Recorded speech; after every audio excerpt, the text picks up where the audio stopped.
I'm not really a big fan of Jean-Luc Godard anymore. I think Godard is you kind of like, you get into him for a while, and he's like your hero for a little bit, and then you kind of outgrow him.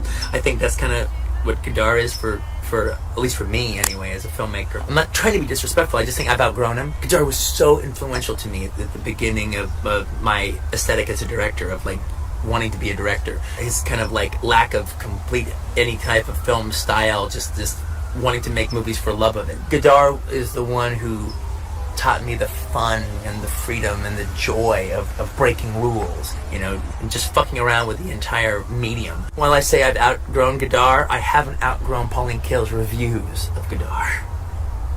And the most influential piece of film criticism I've ever read of my aesthetic that applied to me. Very young. I remember reading it at Philippe's, that French sandwich place.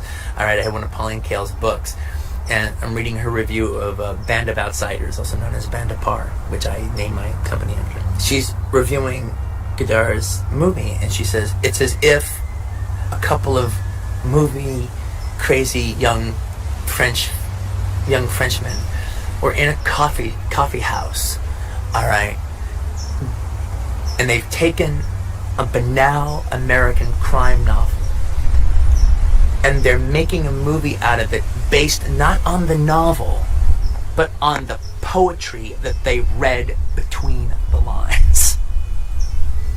And when I read that, I was like, that's my aesthetic. That's what I want to do. That is what I want to achieve. But I consider Godard to be to cinema what Bob Dylan was to music.